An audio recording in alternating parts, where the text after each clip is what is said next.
La óptica.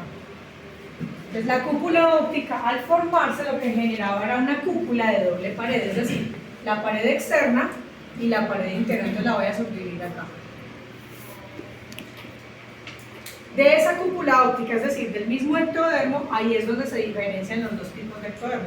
Al interior, la parte interna de esa cúpula será el ectodermo neural, o sea, la que va a conformar la retina neurosensorial. Y la porción más externa va a ser pigmentada, ¿sí? Y va a ser la que va a conformar el epitelio pigmentario retiniano. ¿Listo? Entre esas dos se forma un espacio que luego desaparece, que va a ser el espacio intrarretinal, ¿cierto? Pero entonces ese espacio lo que hace es diferenciar el epitelio pigmentario de la retina neurosensorial, que ambos vienen de la división, de la doble capa de la cúpula óptica, ¿sí? Eso es claro hasta allí. Igual ahorita lo aclaramos acá con este tema porque ahí también ya está la diferenciación. Otra cosa importante es que cuando en esta cúpula aparecen estas dos capas que van a ser las que van a conformar a grosso modo la retina, vamos a subdividirlas. Esto es como para relacionar el tema. Entonces en las 4/5 capas posteriores todo esto va a ser retina, ¿sí? Que es la que se especializa después para que esas células fotorreceptoras sean sensibles a la luz, transformen el estímulo luminoso en cambios en potenciales eléctricos y de ahí continúe su camino por la vía visual. Y el extremo, la quinta parte anterior, o sea, la que va a quedar como hacia donde está la córnea, va a ser la que va a formar el cuerpo ciliar y el iris, ¿sí? Por eso es que embriológicamente hablando, nuestro iris, nuestro cuerpo ciliar y la retina tienen una configuración similar. Lo vamos a ir viendo con el tiempo. Pero todos van a tener epitelio pigmentario y en el caso del iris, el cuerpo ciliar es lo que nosotros llamamos retina neurosensorial. En el caso del iris, el cuerpo ciliar va a ser el estroma, pero va a tener un epitelio pigmentario. Es decir, que el epitelio pigmentario de nuestro iris tiene una procedencia embriológica la misma que tiene la retina, es decir, ectodermo. ¿Listo? ¿Con eso respondo su pregunta? Sí. Listo. ¿Alguien tiene otra pregunta? Señor. Sí, profe, yo tenía una duda con las capas meníngeas. Sí. O sea, no entendí bien si le cubre solo el nervio óptico o cubre la coroides. Después de que aparece la cúpula óptica, ya se formó la cúpula óptica, ya se empezó a cerrar la fisura coroidea, ¿sí? El cristalino ya está un poquitico más individualizado, es decir, ya se va separando y se va reabsorbiendo la arteria aloidea, ya se va separando del ectodermo superficial, aparece el mesénquima o el mesodermo, ¿sí? El mesénquima va a hacer esto, va a recubrir la cúpula óptica. Entonces, esa cúpula óptica, aparece la membrana iridiana para separar toda esta sección externa del interno, y entonces empieza a conformarse lo que es la coroides, muy vascularizada, ¿cierto? La coroides. Y por encima, la esclera. Hacia adelante se forma el limbo esclerocorneal y aquí será la córnea. Por tanto, se va a formar también la cámara anterior, ¿cierto? Listo. Entonces me estás preguntando las capas meníngeas. Hacia atrás, que es el nervio, que se empieza a formar el nervio óptico, pues ustedes saben que después de ese proceso de diferenciación celular, pues entonces empiezan a migrar algunos axones de las células ganglionares. De estas dos capitas que vienen del mesénquima, se van a continuar hacia atrás, ¿sí? Para formar las meníngeas, es decir, que hacia atrás la coroides y hacia atrás la esclera se continúan con las capas meníngeas que van a ser la dura madre y la pia madre, ¿sí? Y la aracnoides, pero esa sí es más angosta, más estrecha. ¿Listo? Entonces, las capas meníngeas proceden de mesénquima y se continúan es con la esclera y la coroides hacia atrás. Señor. Luego una pregunta, ¿cómo se crea el vitrio terciario? Son tres tipos de vitrio. El vitrio primario va a ser el que surge cuando hay migración de la arteria de la idea, ¿cierto? Entonces acá está el vitrio primario. El vitrio secundario surge para llenar el resto de la cavidad vitreal. Es decir, que son las células de la retina que lo sintetizan para llenar el vitrio secundario. ¿Sí? ¿No son las que son del colágeno? ¿No? Bueno, el vitrio tiene colágeno, ¿sí? Pero a lo que me refiero es, a ver, todo el vitrio tiene colágeno, ¿sí? Tiene colágeno y tiene esta composición, ácido hialurónico y todo lo demás. Pero entonces estoy hablando simplemente de la procedencia, ¿sí? Entonces, vitrio primario, arteria de la idea. Vitrio secundario, sintetizado por las células de la retina, solo en ese desarrollo embrionario, ¿sí? Y es el que llena el resto de la cavidad vitreal. Y el vitrio terciario también es sintetizado por las células de la retina, pero es el que genera unión entre la retina y el vitrio. ¿Cómo? Uniones, adherencia. ¿Sí? Porque es que el vítreo no está suelto, el vítreo y la retina están adheridos. Luego vamos a ver que no pueden estar fuertemente adheridos, pero hay adherencias entre el vítreo y la retina. ¿Listo? Entonces ahí está vítreo primario, vítreo secundario y vítreo terciario. Obviamente el vítreo terciario no solamente une el vítreo y la retina, sino también el vítreo y cristalino. El cristalino queda como en una capsulita muy relacionado con el vítreo. ¿Sí? ¿Aclarado? ¿Algo más? ¿Cómo se llama la cápsula? ¿La cápsula de qué? ¿Del cristalino? No, la cápsula de cristalino se llama cápsula de cristalino. Es donde insertan los lentes en las cirugías. Sí, señor, sí. Pero esa cápsula es propiamente el cristalino. Sin embargo, todo el cristalino, incluyendo su cápsula, queda como en una cavidad formada por el vitrio. Listo. ¿Ya? ¿Algo más? A mí no me molesta que me pregunten, al contrario, me gusta muchísimo que me pregunten. Listo, entonces, no es tradición mía ver retina antes, pero la vamos a ver antes para poder que ustedes empiecen a tener esas conversaciones, esas alianzas con los chicos de aquí. ¿Listo? Lo hago a conveniencia, ¿sí? Sin embargo, es pertinente, aprovechando que ya hemos tocado algunos temas de retina y el desarrollo embrionario. Entonces, la retina es una estructura que a mí me encanta, me gusta muchísimo, porque resulta que somos lo que son los oftalmólogos y los optómetras, o sea, los profesionales de la salud visual y ocular, que es diferente, entendiendo salud visual como todo lo que tiene que ver con la calidad visual o la visión, y ocular es de la estructura, o sea, la patología, la enfermedad. ¿Listo? Entonces, todos los profesionales de la salud visual y ocular tenemos una ventaja con respecto al resto de las profesiones de la salud, ¿sí? Y es que nosotros podemos simplemente a través del oftalmoscopio ver en vivo el funcionamiento del componente nervioso y componente vascular, ¿sí? Entonces nosotros estamos viendo, simplemente al explorar el fondo de ojo, estamos teniendo posibilidad de observar dos sistemas, sistema nervioso central y sistema vascular. Por eso es muy importante reconocer y aprender a diferenciar bien un fondo de ojo y a identificar a la patología del fondo de ojo, porque allí incluso estaremos haciendo la advertencia del paciente que puede estar frente a una patología que puede incluso significar problemas o el inminente riesgo de la vida del paciente, señor. Profe, el oftalmoscopio, todo lo de la parte vascular, todo eso. ¿Y la lámpara hendidura también es lo mismo? En la lámpara hendidura también se puede hacer. ¿Cómo funciona? Sí, lo que pasa es que en la lámpara hendidura hay que ya usar unos lentes especiales para poder dirigir la luz hacia allá. La lámpara hendidura solita solamente nos deja ver el segmento anterior. Para ver posterior requerimos lentes, ¿listo? Pero claro que podemos ver fondo de ojo. El oftalmoscopio no es solo el que ustedes conocen, el de la cabecita pequeñita. Sí, ese es el directo, el que es más fácil tener acceso a él, pero hay otros tipos de oftalmoscopía que se hacen con otros instrumentos. En últimas, de la manera que ustedes lo vayan a hacer, van a tener la posibilidad de observar sistema nervioso central y vascular. Listo. Ya saben esto, se deriva del ectodermo neural, ¿sí? Ya conocen la procedencia.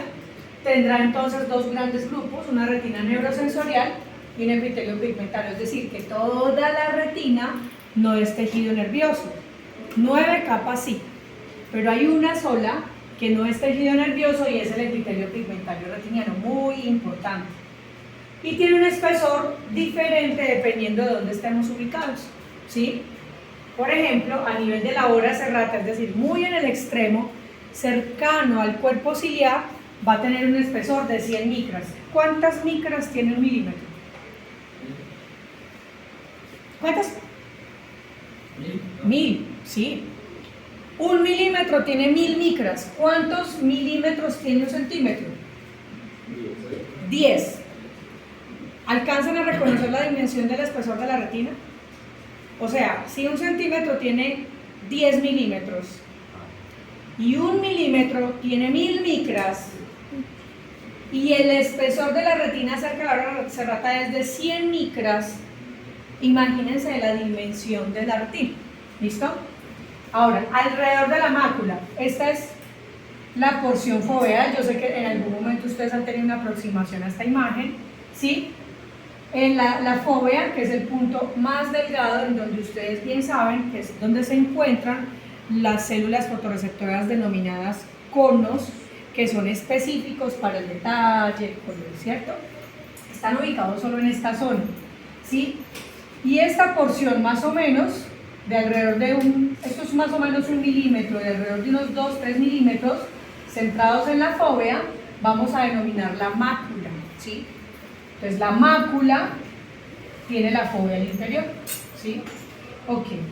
Miren que la fóvea puede tener un espesor de 90 micras, es muchísimo más delgada que incluso la porción delgada de la hora serrata. Y en el ecuador ¿cuál es? Pues imagínense que este es el globo ocular, por allá está córnea, el ecuador será como la barbita, ¿sí? Como la porción más ancha. En la zona del ecuador va a tener 150 micras y alrededor de la mácula, o sea, esta porción que ustedes ven que está como más elevada, puede tener más o menos 350 micras, ni siquiera alcanza a ser medio milímetro, ni siquiera. ¿Listo? Ok, esta imagen que les estoy mostrando acá es algo similar a un corte histológico de la retina. Antes, para poder conocer digamos las capas de la retina, lo que hacían era que sacaban parte del tejido de la retina, sacaban el tejido de retinal, es decir, que ya había que deteriorar el ojo, ¿sí? Para conocer el tejido retinal y poder diferenciar las capas. Entonces, ¿cuál de todas estas creen ustedes que es el epitelio pigmentario retiniano?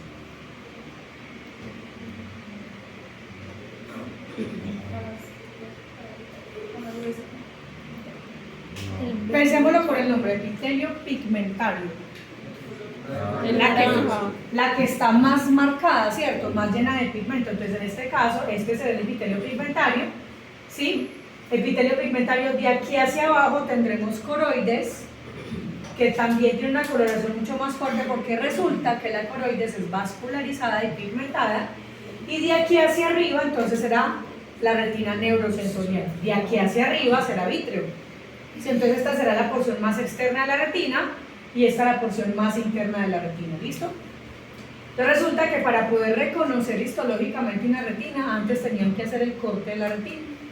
Ahora existen exámenes diagnósticos como la tomografía de coherencia óptica, que nos permite ver en vivo, ¿sí? Sin sacar el ojo, sin sacar un pedacito del ojo, simplemente a través de un instrumento, ver las capas de la retina como si fuese un corte histológico. Eso ha dado muchísimas ventajas porque entonces permite que nosotros podamos reconocer alteraciones a nivel de la retina. Les estoy contando esto porque sé que para ustedes va a ser muy útil comprender lo que van a trabajar con quinto semestre, ¿sí? Entender esta parte de anatomía. Entonces, aquí, ¿cuál será el epitelio pigmentario retiniano? Este, y de aquí hacia arriba será la retina neurosensorial. Esto entonces es la depresión foveal. De aquí hacia abajo será coroides. Profe, ese examen solo lo pueden hacer los oftalmólogos. No, nosotros también participamos, es más, lo hacemos más fácil las optómetras que los oftalmólogos. Ahora, perdón, ¿quiénes lo utilizan más? ¿Quiénes utilizan más el resultado? El oftalmólogo, por supuesto, porque es el único que tiene injerencia en cualquier alteración de la retina, ¿sí? El instrumento lo podemos manejar nosotros perfectamente. ¿Sí? Listo. Miren, acá está el corte histológico, esto es una retina, entonces ahorita les hablo un poquitico más del tema, pero quiero que aprendan a diferenciar a grosso modo epitelio pigmentario retiniano y retina neurosensorial. Ya luego vamos a poder reconocer que cada una de estas es como por secciones de las capas de la retina, ¿sí? Pero miren lo importante, tenemos el epitelio, bueno, hagamos una cosa, vamos a avanzar con el epitelio pigmentario y entonces ahorita me devuelvo a esta imagen. Ok. Conocemos la arteria central de la retina, ¿cierto? La arteria central de la retina es la que va a dar irrigación a la retina, ¿sí? ¿Qué es la irrigación? Pues es el riego sanguíneo el que hace que la sangre llegue oxigenada para nutrir la retina, ¿cierto? Ok. Esa arteria central de la retina es una rama de la arteria oftálmica, que a su vez es una rama de la carótida, ¿sí? Carótida interna. Desde la carótida interna sale una rama que se llama la arteria oftálmica, y de la arteria oftálmica salen 4 ramas: arteria central de la retina, arterias musculares, arterias ciliares y arterias palpebrales. ¿Sí? ¿Se los escribo? Por favor. Es carótida interna, ¿sí? Porque hay una carótida externa. La carótida externa da ramas hacia la cara, la carótida interna da ramas hacia la cabeza, hacia el interior, ¿sí? Pues carótida interna. De la carótida interna, eso aquí no me ponen acá, carótida interna, de ahí salen varias ramas, pero la que nos interesa es la arteria oftálmica. Esa arteria oftálmica va a ingresar a la órbita, ¿sí? Vamos a poner aquí la órbita. El globo ocular. ¿Listo? De la arteria oftálmica, vamos a quitar aquí el oftálmico. De la arteria oftálmica van a salir 4 ramas, ¿sí? Rama número 1, arteria central de la retina. Rama número 2, arterias ciliares. La 3, arterias musculares. Y 4, palpebrales. Va a ser tan fácil aprendernos la irrigación. Muchachos, ¿para dónde van las arterias palpebrales? ¿Cierto? Muy fácil. Para los párpados, entonces por acá. Acá tengo párpado inferior, párpado superior, pestañita, pestañita, arterias palpebrales, ¿cierto? Todo lo que sea de párpados. Cuando veamos conjuntiva, vamos a ver que la cara interna del párpado se cubre de conjuntiva, pues la conjuntiva palpebral tiene que ver con la arteria palpebral. ¿Listo? Las arterias musculares, ¿para dónde van? Músculos. ¿Cuáles músculos? Extraoculares, recto superior, recto inferior, recto medial, recto lateral, pero además de eso, también van a dar irrigación al orbicular y al elevador, que son músculos. ¿Listo? Estas son fáciles de sacarlas. La arteria central de la retina, ¿para dónde va? Para la retina. Muy fácil, es que es muy fácil la vascularización de la retina. Para la retina. Y nos queda una que es la que siempre se les hace un tricitico difícil, que es las arterias ciliares. Casi, sí, pero también faltan otras cosas. Entonces, las ciliares, ojo, hay unas anteriores y hay otras posteriores. Todo esto entra a la órbita, ¿no? Listo. De las anteriores vamos a tener largas y cortas, y de las posteriores vamos a tener largas y cortas. ¿Listo? Ok. Ya vimos que entonces tenemos cubierto la retina, los músculos y los párpados, pero nos falta el resto de las estructuras vascularizadas, por ejemplo, la conjuntiva. ¿Sí? La conjuntiva vulvar, ella tiene vasos. ¿Quién va a darle los vasos? Pues las arterias ciliares. Entonces, ojo con la clave. Ustedes saben que tenemos retina al interior, coroides y esclera. Todas las arterias que tengan que atravesar la esclera para dar irrigación a lo interior se van a llamar arterias ciliares posteriores. Es decir, tienen que ingresar a la esclera para dar irrigación al interior, ¿sí? Todas las arterias que queden por fuera de la esclera se van a llamar arterias ciliares anteriores. Entonces, vamos a ver si la sacan. Ya saben que la retina está cubierta por una luz. Entonces, la conjuntiva solo está en la parte anterior del ojo. Párpados y solamente en la porción vulvar, no cubre todo el ojo, solo la parte anterior. Entonces, ¿cuáles serán las arterias que irrigan el párpado? Arterias posteriores. ¿Cómo? La posterior. Anteriores. Acuérdense que todas las que atraviesan la esclera hacia adentro las denominaremos arterias ciliares posteriores.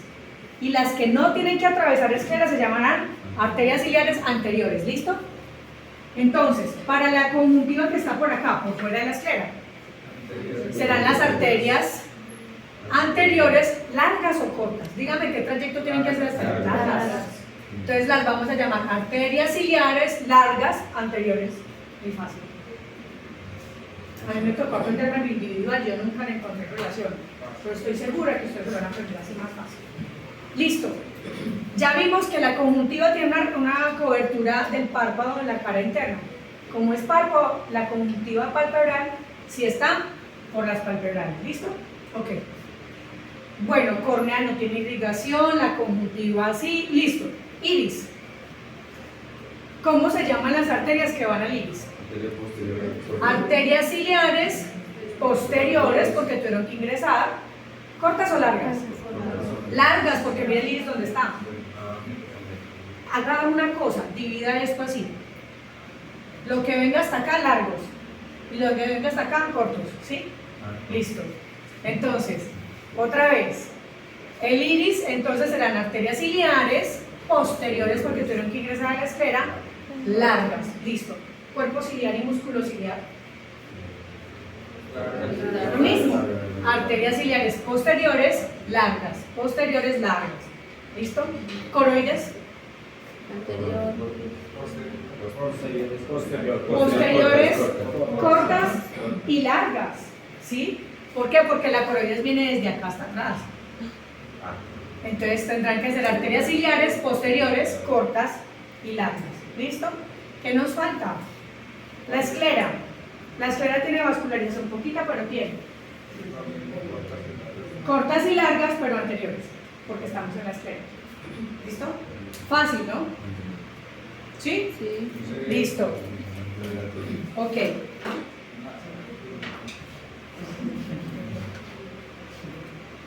Bueno, entonces, ahora sí, ya sabemos que la arteria central de la retina, ya sabemos entonces que la arteria central de la retina es una rama de la arteria oftálmica, que a su vez es una rama de la carótida interna, ¿listo? Entonces vamos a hablar de la arteria central de la retina. Cada arteria tiene su vena, entonces ella tiene su vena central de la retina, ¿listo? La arteria lleva la irrigación sanguínea y la vena retorno sanguíneo, es decir, recoge la sangre para irla otra vez a llevar para que se oxigene. Eso ustedes ya lo saben. Listo.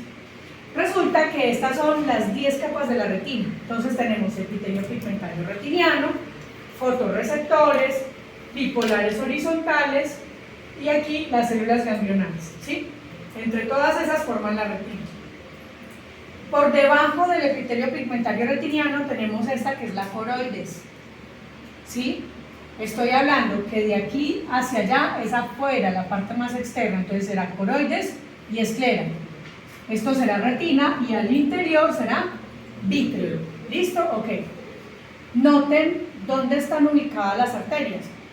No están en todo el espesor de la retina, es decir, esas arterias que ustedes están visualizando aquí no navegan por todo el centro de la retina, sino que solo van a estar ubicadas en la superficie interna, porque cuando yo hablo de interno es que está cercano al vítreo, superficie interna de la retina. ¿Listo? Entonces, La pregunta es la siguiente. Toda la retina a mí no se me nutre de la arteria central de la retina, ¿sí? Es decir, que la arteria central de la retina va a dar su potente irrigación a las tres últimas capas de la retina, que es donde está el complejo de células ganglionares. Cuando yo hablo de complejo de células ganglionares, estoy hablando desde donde hace sinapsis con las bipolares, el cuerpo de las ganglionares y los axones. ¿Sí? No se me preocupen que esto igual lo voy a ir volviendo a repetir en el camino, ¿sí? ¿Para qué les digo esto? Para que sepan que cuando nosotros nos asomamos y vemos el fondo de ojo, primero por localización. Esta es la cabeza del nervio óptico, señor. Profe, al decir usted en las últimas capas, ¿se toma siempre el de afuera? Las más internas, sí. Sí, las últimas capas son las más internas de la retina. No debería ser al revés. No, siempre se menciona el epitelio pigmentario primero. Ya. Y el epitelio pigmentario siempre es el más externo. Gracias por la pregunta. Listo, entonces, miren, por localización, cuando ustedes se asoman al fondo de ojo, el nervio óptico va dirigido siempre hacia la nariz. O sea que si yo voy a explorar el fondo de ojo, para poder yo ver el fondo de ojo y ubicarme en la papilar, voy a irme dirigido hacia la nariz, hacia la retina nasal del paciente. Allá está la cabeza del nervio óptico, que entre otras es un punto ciego, es decir, esa zona no tiene fotorreceptores, solamente ahí es donde confluyen los axones de las células ganglionares. ¿Listo? Entonces, por tanto, este sería un ojo derecho, la nariz está aquí, ese soy yo, su paciente. Ojo derecho, y este será entonces ojo izquierdo. Todas las imágenes que yo les estoy presentando es como si yo fuera su paciente. Ustedes están mirando mi ojo derecho y mi ojo izquierdo. ¿Listo? Ok. Ahí están las arterias y las venas. Entonces, ¿qué pasa con este resto de retina que por supuesto necesita mucha nutrición? La nutrición de las fotorreceptoras es gracias al epitelio pigmentario retiniano. Ahí está la primera importancia del epitelio pigmentario retiniano. Soporte nutricional o soporte metabólico a los fotorreceptores. Clave. ¿Por qué les digo esto? ¿Se acuerdan cuando hablamos de la cúpula óptica? Que se formaban esas dos grandes capas, epitelio pigmentario y retina neurosensorial, y que entre estas dos había un espacio intrarretiniano que debería desaparecer y debería quedar fuerte adherencia. Esa fuerte adherencia se debe a que debe haber nutrición y relación metabólica entre los fotorreceptores y el EPR, ¿sí? Entonces, ¿qué pasa cuando hay un desprendimiento de retina? ¿Qué se separa de qué? La retina neurosensorial se separa del EPR. ¿Por qué entonces se cae la visión inmediatamente? Porque los fotorreceptores dejan de recibir un metabolismo, ¿sí? Esa es la causa por la cual la retina, cuando se desprende, causa pérdida de la agudeza visual súbita. Se separaron los fotorreceptores de donde obtienen nutrientes. ¿Listo, señora? Profe, por decir, la protanopia es parte de pronto de deficiencia del epitelio pigmentario retiniano. No, hace parte de la respuesta y del ADN de los fotorreceptores. ¿Sí? Pero en el epitelio pigmentario retiniano se sintetizan los discos de los fotorreceptores, que son los que demarcan en la percepción del color. Dejemos esa pregunta para ahorita, que vamos a hablar de fotorreceptores. Listo. Entonces, localización, ubiquémonos un poquito. Cuando miramos una retina, cuando nos asomamos al fondo de ojo, entonces vamos a tener más o menos esta exploración, que es apenas un pedacito del fondo de ojo, de la retina. Esa solamente es el polo posterior. Polo posterior es apenas el culito del ojo, el rabito allá al extremo, pero la retina es decir, esto que ustedes están viendo aquí, si este es el globo ocular, esto que ustedes están viendo aquí apenas es esta parte.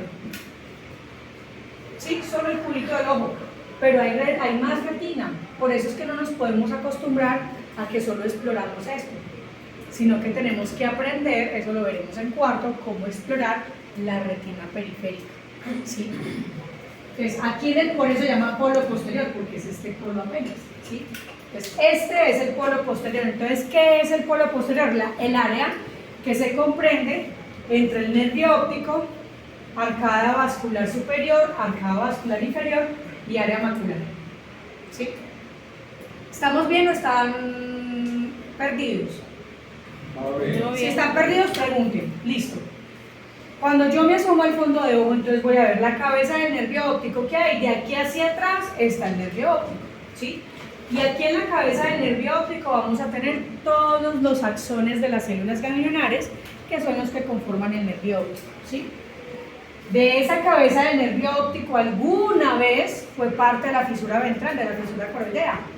Por ahí fue donde entró la arteria hialoidea. ¿Recuerdan que cuando ingresó la arteria hialoidea ella primero iba a irrigar el cristalino, pero después al absorberse empezaba a mandar ramitas hacia la retina, o sea que luego ya iba a cambiar su nombre a arteria central de la retina? ¿Listo? Ok. Y noten algo, el área macular es avascular, es decir, allí no hay vasos. Los vasos navegan muy cercanos, pero no sobre la fóvea. Avascular, es decir, aquí en esta zona no hay vasos. Habrán unos muy cerquitas, sí, pero no estarán propiamente en la fóvea, que es donde ustedes saben que hay vasculares, que hay visión central. Listo. Los axones de las células ganglionares son los que van a conformar el nervio óptico. Es decir, que ellos llevan información de toda la retina. Por tanto, solo el nervio óptico va a recibir información de todo este segmento. ¿Y cómo se distribuye esa información? De esta manera. Pues estos son los axones de las células ganglionares de la retina temporal superior e inferior, vienen en forma arqueada, miren, como un arco, y confluyen acá en la cabeza del nervio óptico. ¿Sí? De la retina nasal vienen en forma radiada, y de la retina foveal bien van en forma rectilínea. ¿Sí? A esto se le llama haz papilomacular. Haz papilomacular. ¿Listo? Ok. ¿Por qué es importante que ustedes tengan presente esto? Porque imagínense lo siguiente: si este paciente tuviera por acá una lesión, una inflamación a ese nivel, ¿qué campo visual se va a comprometer? El temporal. Temporal, claro. ¿Superior o inferior? Superior. Inferior. ¿Por qué? Porque este pedacito que ustedes están viendo allí recibe la información de toda la retina superior, pero la retina superior ve el campo visual inferior, ¿cierto? Entonces miren lo importante, una bobadita que ustedes dicen, pues un puntico de pigmento hay una bobadita, eso puede estar significando una pérdida, una hemianopsia altitudinal. Las hemianopsias son pérdidas de campo visual de la mitad de un campo visual, en este caso sería altitudinal, es decir, se altera toda esta retina superior, por tanto el paciente no le ve los pies al doctor. ¿Listo? ¿Me hice entender con esto? Entonces es importante que ustedes conozcan que la localización en el nervio óptico de todo el anillo neural es una representación de un área muchísimo más grande de la retina. Ejemplo, si el paciente tiene una lesión aquí, imagínense, el paciente le dice, no, pues yo la miro a usted, doctora, y yo no le veo la cara, yo le veo el pelo, le veo el piso, pero no le veo la cara. ¿Por qué? Porque está comprometida el haz papilomacular, y así sucesivamente. ¿Listo? Ok. Esto es un campo visual, esto es un examen que se realiza de manera tradicional en el estudio del glaucoma y otras alteraciones del campo visual, pero aquí lo que les quiero mostrar es que tenemos la mancha ciega, que se corresponde con el nervio óptico, que es una zona que es ciega, es decir, no tiene fotorreceptores, por tanto ahí no hay visión. ¿Ustedes ya saben identificar su mancha ciega dónde está? ¿No? Ok, hagan unas cosas. Pueden ubicar un punto aquí al frente, cierran un ojito, ubican un punto enfrente y van a empezar de manera como muy de frente a pasar el dedo mirando un punto, y pasan el dedo hasta que se desaparece la cabeza de la uña o la cabeza del dedo. Ahí está la proyección, ¿sí?, del nervio óptico. Despacio, despacio. Lo pueden hacer en casa, que es mucho más fácil de reconocer.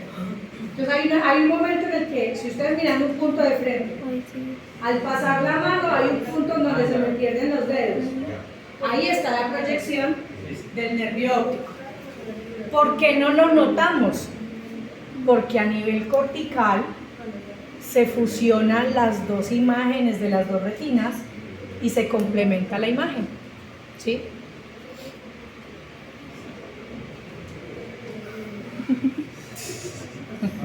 No lo encuentro.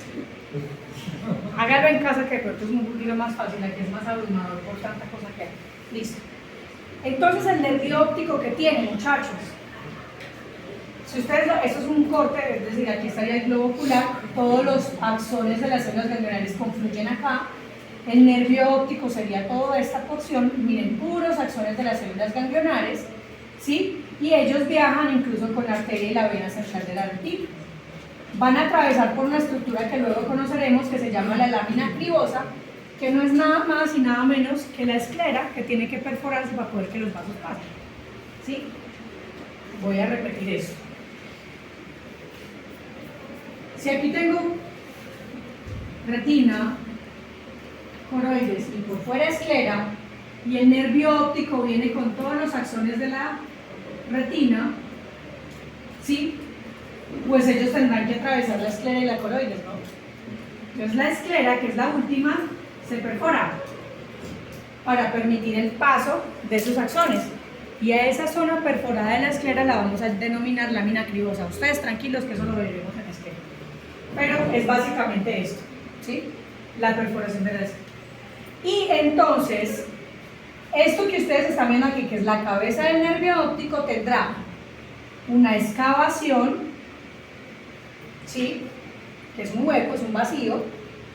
Tendrá el borde, que el borde básicamente es donde termina el epitelio pigmentario retiniano, hasta ahí llega la retina visible, o sea, la que ve, y de ahí hasta la excavación será el anillo neural. ¿Qué quiere decir eso? Que todo este es el espesor de los axones de las células ganglionares, ¿sí?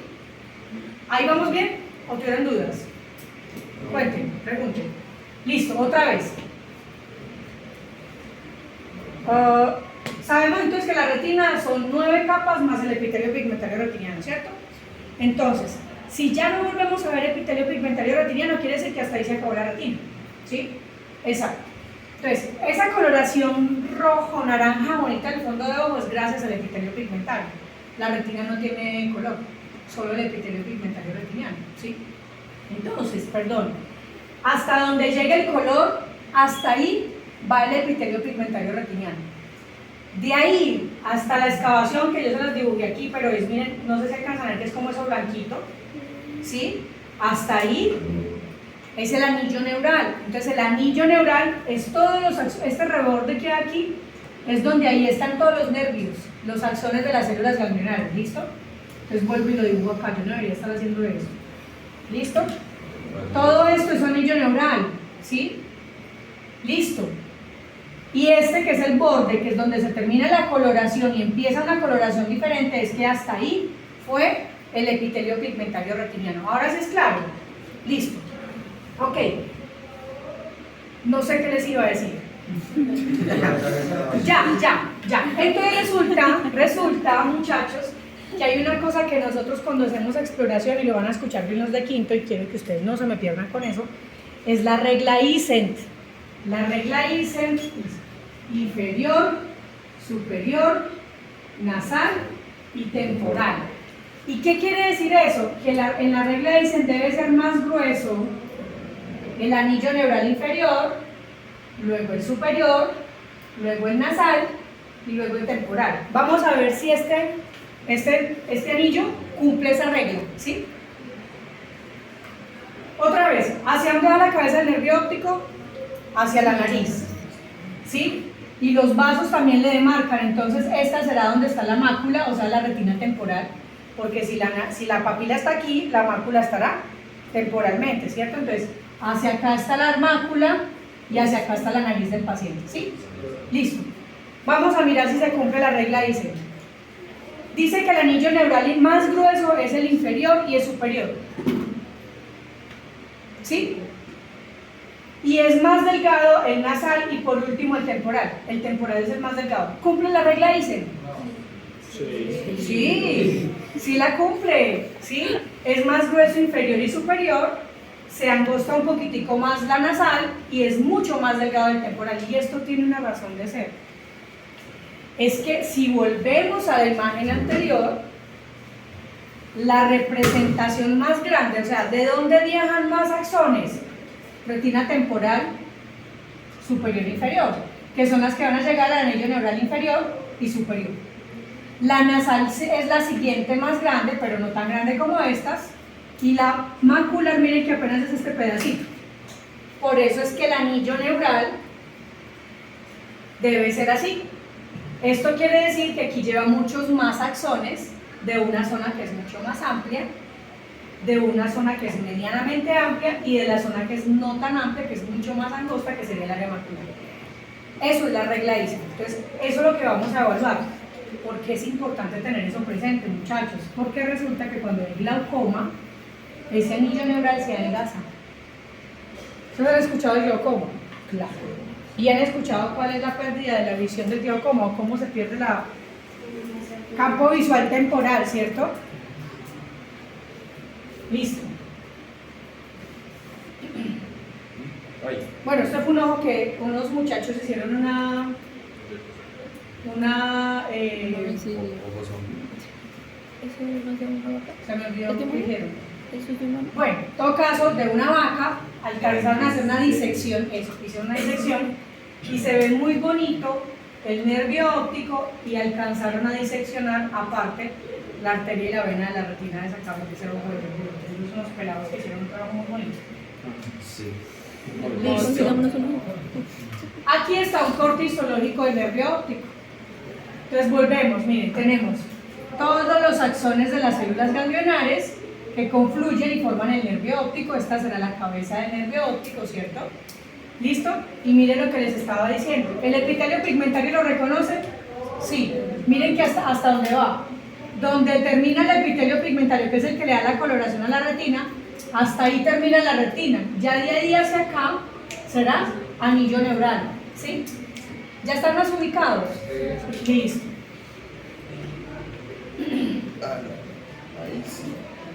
Anillo neural, excavación, emergencia vascular. Aquí se conservará la regla, dicen acá. Miren que la excavación está mucho más amplia, ¿sí? Y miren que el anillo neural superior, inferior y nasal son casi iguales. Es decir, que no se conserva la regla, dicen, este paciente es un paciente con glaucoma. ¿Sí? Entre otras, miren que tiene una excavación muy amplia, no debería ser tan amplia. La excavación debe ser al menos del 40%. Aquí hago referencia con el 40%. De este a este borde hay un 100%. ¿Qué área ocupa la excavación? 40%. Acá, de este, el borde, aquí hay una cúmula de pigmento, este es el borde. De acá, acá es el 100%. ¿Qué área ocupa la excavación?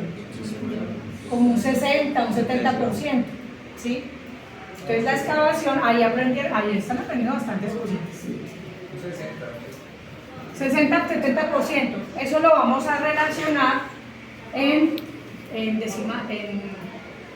decimales. ¿Sí? Por tanto, la excavación normal es una excavación de 0,4, que es el 40%.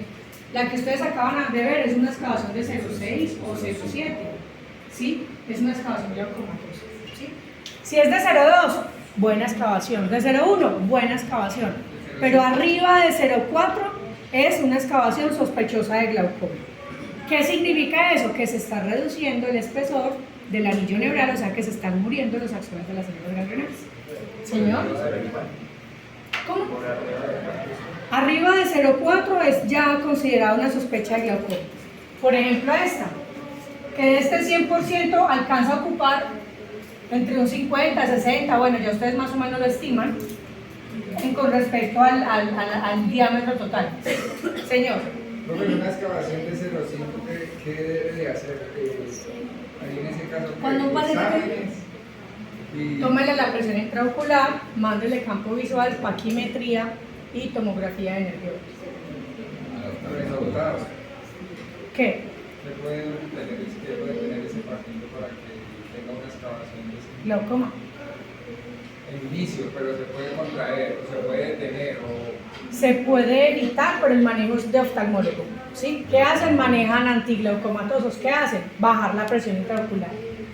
Al reducir la presión intraocular se reduce la posibilidad de que el anillo neural se disminuya. Apenas vemos esa enfermedad de una. Inmediatamente ustedes vean, dame un segundito, inmediatamente ustedes vean que la excavación está amplia, remita, mijo. ¿Sí? ¿Qué puede hacer? Que eso lo podemos hacer nosotros en consulta. Paciente con excavación superior a 0,5, una excavación de 0,5. Se visualiza la lámina criosa. Cuando se ve la lámina criosa, que es ese punteadito, o sea, cuando yo ya alcanzo a ver la esclera en la excavación, quiere decir que no solo es amplia, sino profunda, porque me deja ver la esclera. Sí, por eso yo no debería estar viendo la esclera ahí, pero si la veo, quiere decir que no solo es amplia, sino profunda. Entonces, valoración oftalmología, impresión diagnóstica, sospecho de glaucoma, excavación amplia y profunda. Antes de llegar al oftalmólogo, hagas estos exámenes. ¿Para qué? Para que cuando llegue al oftalmólogo, llegue con todo y el oftalmólogo identifique si tiene o no tiene glaucoma. ¿Sí? Usted le toma la presión intraocular en el consultorio, ¿sí? O el oftalmólogo. ¿Listo? Esa es una, pero esa no es un examen complementario. Exámenes complementarios serían 3. Campo visual. El campo visual es para mirar si hay un compromiso del campo visual, que es lo primero que se daña, lo que dijo la compañera. Paquimetría, ya les voy a explicar la paquimetría, y tomografía de nervio óptico. En la tomografía de nervio óptico se cuantifica el espesor del complejo de células ganglionares. Es que las células ganglionares son las que conforman el nervio óptico. Si se reduce ese complejo, el espesor de ese complejo, quiere decir que está comprometido y que hay sospecha de glaucoma. ¿Sí? Listo. Y la paquimetría se hace porque ustedes han visto cómo se hace la tonometría. La tonometría se hace con un conito, un aparatico que toca el ojo. Nosotros con un conito anestesiamos, por supuesto, el ojo, tocamos el ojo y al hacer presión con el cono, miramos cuánta fuerza hace esa córnea en resistencia a esa presión que yo hago. Y ahí estoy midiendo la presión en milímetros de mercurio, ¿sí? Entonces, si yo tengo la córnea aquí y este es el cono, yo estoy apretando con el cono y si la córnea hace resistencia, entonces me está diciendo, tiene una presión de 18 o 17 milímetros. Esa nos ayuda a medir la presión intraocular. Pero resulta que la córnea tiene un espesor, ¿sí? Más o menos 500 micras. Entonces, a veces, entre más gruesa sea la córnea, se supone que es más resistente. Puede ser que ejerza más presión y que me muestre que el ojo tiene una presión intraocular elevada sin estarlo. Por eso es que se le manda la paquimetría. En la paquimetría nos conocemos el espesor de la córnea y hay unas tablas de compensación en donde dice, si la paquimetría es superior a 600 micras, réstele a la presión intraocular, réstele 7 milímetros de mercurio. Es un ejemplo.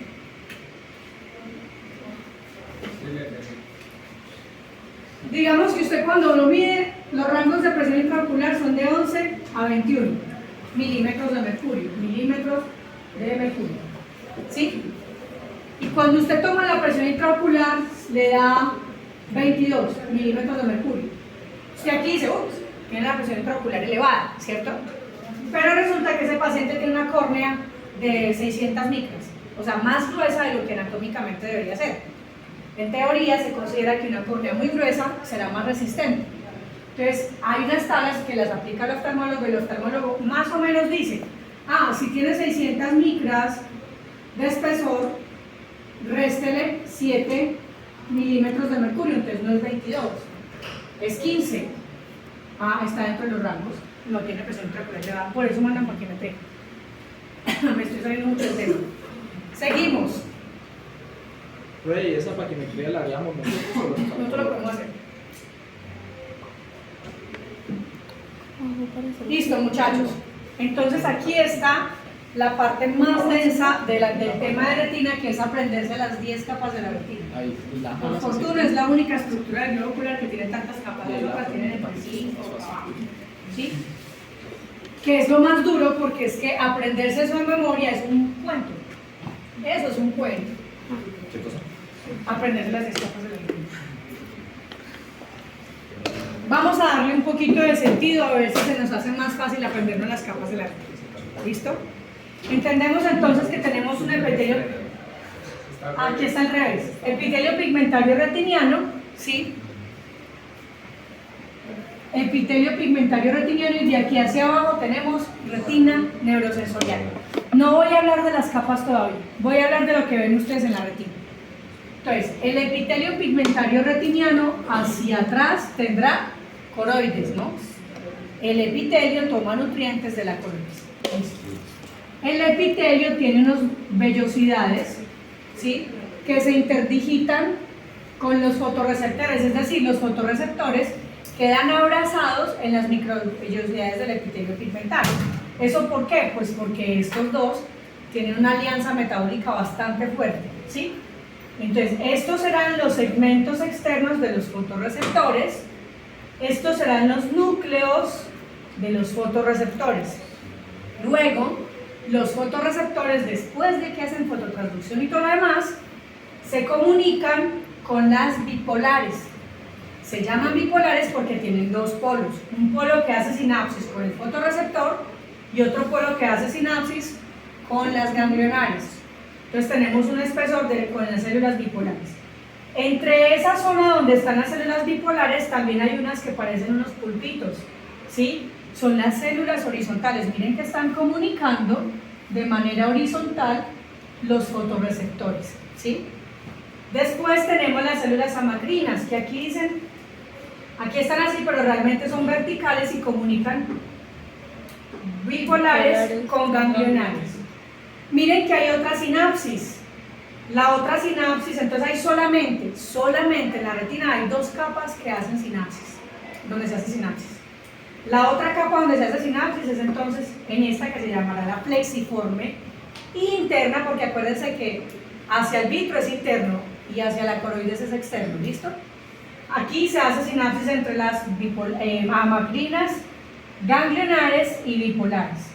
Luego vienen las últimas tres capas, que serán los axones de las células ganglionares, el cuerpo de las células ganglionares y las capas de los nervios que provienen de las células ganglionares.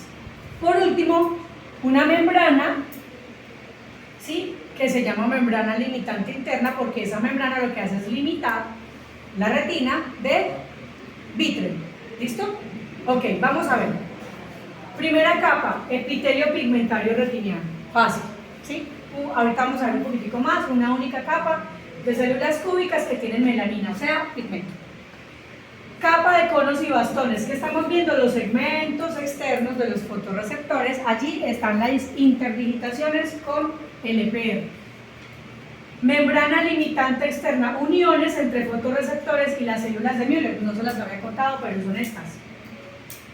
Resulta que miren que solamente vienen desde acá, desde donde finalizan los segmentos externos hasta la membrana limitante interna, vienen las células de Müller. Esto es en toda la extensión, ¿sí? El tejido glial, que son las células de Müller, lo que hacen es separar los fotorreceptores. Ahorita les cuento qué más hace. Capa nuclear, la capa nuclear de los fotorreceptores. Listo. Bueno, pero esta capa nuclear tiene un nombre, esta capa nuclear externa, ¿no? Capa nuclear externa porque es la más perfecta, más hacia afuera. Capa plexiforme externa, entonces las plexiformes, esta y esta, es en las únicas capas donde ocurre la sinapsis. Entonces, capa plexiforme externa, como es hacia afuera, la primera sinapsis será entre fotorreceptores bipolares y horizontales, ¿sí? Capa nuclear interna, ¿qué hay en la capa nuclear interna? Los núcleos de las horizontales y los núcleos de las bipolares, ¿listo? Capa plexiforme interna, la otra sinapsis, ¿sí? ¿Cuál es la otra sinapsis? Entre las bipolares, las amacrinas y las ganglionares, ¿sí? Capa de células ganglionares, los núcleos de las células ganglionares. Capa de fibras del nervio óptico, donde van las fibras del nervio óptico. Y membrana limitante interna, simplemente es una membrana que separa la retina del glúteo. ¿Sí? Esas son las 10 capas, ya ustedes verán cómo la aprenden. Busquen la manera, canciones, no sé yo, un poema. La membrana limitante interna, sí, es esta membranita. Grisecita, ¿no? Listo. ¿Comprendieron esa parte? Ahí está un corte histológico. Vamos a ver si la sacamos. ¿Cuál sería el epitelio pigmentario retiniano? El de abajo. ¿Cuál? Ah, no, el primero, el de arriba. Este, bien marcadito. Bien marcadito, el epitelio pigmentario retiniano es este. Acuérdense, es puro pigmento. La más oscura que usted vea, ese es el epitelio pigmentario retiniano. ¿Por qué ven esta otra oscura aquí? La coroides. Esa es la coroides, es que la coroides tiene vasos y pigmento. Pero miren que no es tan pigmentada como el EPR, ¿sí? Listo. Entonces, ¿esta capa qué será? Conos y bastones. Conos y bastones, muy bien. Entonces, esta linecita que hay aquí, ¿qué será? La sinapsis. Ahí es donde inicia la aparición del tejido glial, o sea, las células de Müller. Estas serán entonces los núcleos de las células. De Müller. No, las bipolares están por acá. Los núcleos de las células fotorreceptoras. Aquí todavía estamos en fotorreceptoras. Acá, miren, acá hay unas células, aquí hay unos núcleos. A ver, importante. Los núcleos tiñen mucho cuando les aplican esta tinción en la biomicroscopía. Entonces, esto es núcleo y estos son núcleos. ¿Sí? Listo. Ahora vamos otra vez. Segmentos externos de los fotorreceptores, que son los que se interdigitan con las bipolares, ¿cierto? Núcleos de los fotorreceptores. Entonces, ¿esto qué será? La plexiforme. ¿Plexiforme qué? ¿Interna o externa? Externa, porque hacia atrás está la esclera, ¿cierto? Plexiforme externa. ¿Qué está pasando allí? Sinapsis entre Conos. fotorreceptores y bipolares. Listo. Entonces, ¿esta qué será? La capa nuclear. ¿Qué van a ver aquí? Nuclear interna, ¿de quiénes? De las bipolares, y por allí también están las horizontales. ¿Listo? Luego, ¿qué viene acá? Célula. Este es el cuerpo de las bipolares, y acá, más o menos a este nivel, están Las amacrinas. la plexiforme, donde se unen las bipolares con las ganglionares, ¿cierto? Listo. ¿Hay alguna diferencia? ¿Cómo? ¿No se nota la diferencia entre la plexiforme? En la plexiforme no, casi no se nota la sinapsis acá. Listo, y estos serán los núcleos. ¿De quiénes son estos núcleos? De las células ganglionares. Y esta será la capa de fibras nerviosas. Y esta chiquitica que hay aquí, membrana limitante interna. ¿Listo? Profe, ¿cuáles son las amacrinas ahí? Acá no se ven casi. Ah, ok. Las que más se notan en la retina son las fotorreceptoras, las bipolares y las ganglionares. Las otras que no se notan casi son las amacrinas y las horizontales. ¿Sí?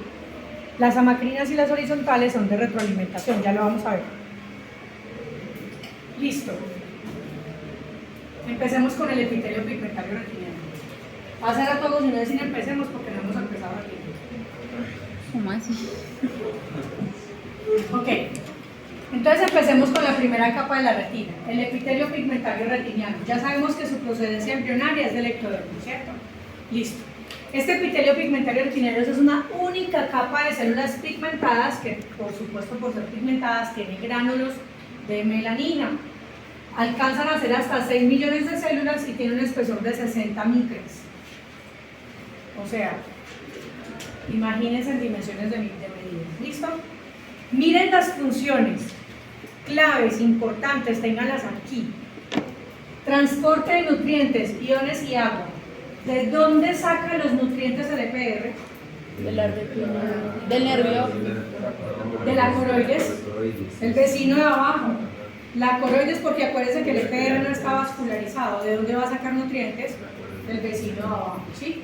La coroides es la que le pasa nutrientes. Por eso ella se encarga del transporte de nutrientes, iones y agua. ¿Qué hace? Toma de la coroides, pasa a fotorreceptores. ¿Sí? Listo. Absorción de luz y protección a la fotooxidación. Entonces, ella es una capa oscura, ¿sí? ¿Para qué nos sirve a nosotros el pigmento en la piel? Para eso, ¿sí? Entre más pigmentados seamos, más protección o más resistencia tendremos a la radiación ultravioleta.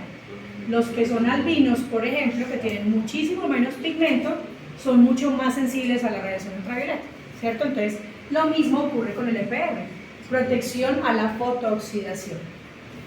Reciclaje retinal, esa función me parece bellísima. ¿Por qué? Porque es que el fotorreceptor es muy activo metabólicamente hablando. Cada vez que ustedes reciben un estímulo luminoso, el fotorreceptor hace un proceso químico en el que hace unas transformaciones y genera unos desechos químicos. Esos desechos químicos, ¿a dónde van a caer? Al EPR. El EPR, ¿qué va a hacer? Los fagocita y dice, ah, no, esto es vitamina A, lo podemos reutilizar. Esto lo fagocito y lo desecho. ¿Sí? Que se le hace todo ese cambio nutricional, pero entonces él recicla el retinal. El retinal es un derivado de la vitamina A, señor. Y el que no recicla. El que no recicla, eso ya explica patología, por ejemplo, en los pacientes con degeneración macular regional. ¿Sí? Siempre va a haber algo que recicla, como es la vitamina A, y lo que no recicla, lo que desecha, lo manda a la coroides para que se lo lleven las venas. ¿Sí? Si se queda ahí lo que no recicló y si lo deja ahí, eso es basura y eso va a ser patología más adelante. Ahorita les explico un poquito de eso. Soporte estructural de los fotorreceptores. Ya está explicado, ¿no? Ellos tienen unos filamentos, unas microvellosidades que se interdigitan con los fotorreceptores y hay un fuerte intercambio metabólico. Protección inmunológica y tiene factores BFG y factor dependiente del EPR. Ya les voy a decir qué es esto.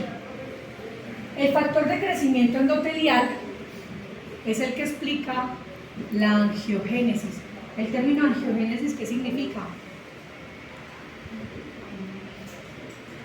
Angio, ¿qué es angio? Vasos y génesis, formación de vasos. Ok, muy bien. Cuando yo estoy en el vientre de mi mamá es normal que haya angiogénesis, claro, hay formación de vasos. Pero ya usted viejo, donde empieza a hacer formación de vasos, olvídese que eso es patología, ¿sí? Entonces, el factor de crecimiento endotelial, que es este, y el factor dependiente del EPR, lo que hace es evitar la formación de vasos. Los vasos que se formaron en el desarrollo embrionario. Ya de viejitos no tiene por qué haber formación de vasos.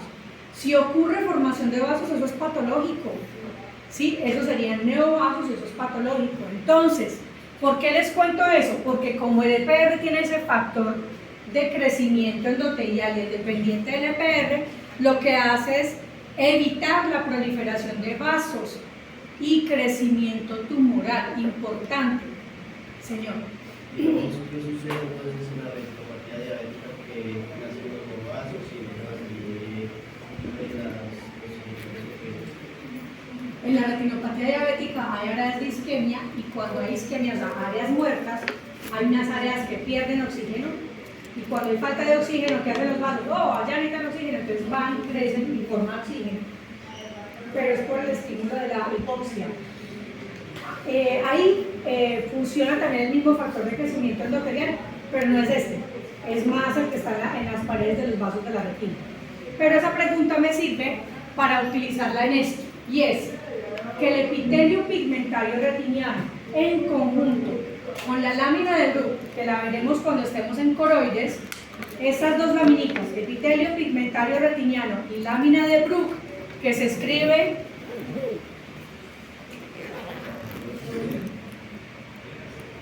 así, Bruch,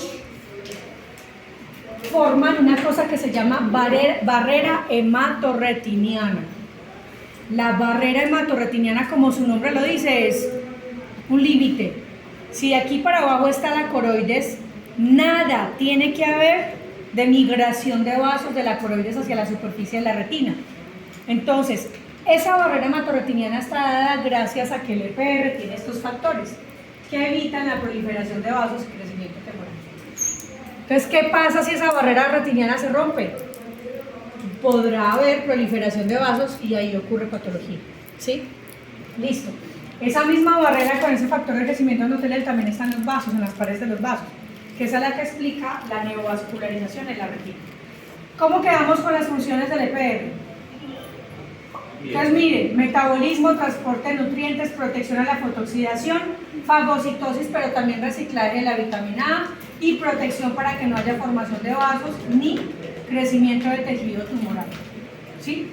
Es decir, que si el EPR falla, hay un problema gravísimo. ¿Sí? Aquí está entonces, tenemos que el EPR es entonces una única capa de células, cada célula tiene su pigmento, ¿sí? Esas células tienen unas microvellosidades que van a ser las que van a abrazar o con las que se van a interdigitar los fotorreceptores, ¿sí? Y tiene una base que se llamará entonces la porción basal del EPR. Entonces, el epitelio pigmentario tiene unas células, pero su composición general es porción basal y porción apical, ¿sí?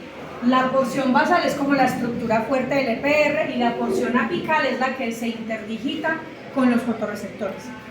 Eso, como lo veríamos en este examen, esto es una tomografía y quiero que ustedes desde ya se empiecen a ambientar con esto. Mírenlo aquí lo bonito, porción basal, todo esto es EPR, ¿no? El muy marcado, ¿cierto? Porción basal, porción apical y esta línea más clarita que ustedes están viendo aquí son los fotorreceptores. ¿Sí? Entonces, cuando ustedes ven un examen así, tienen que ver una relación muy estrecha entre estas tres estructuras. Porción basal, porción apical y fotorreceptores. Esto sería la representación de esto. Porción basal, porción apical y acá estarán los fotorreceptores.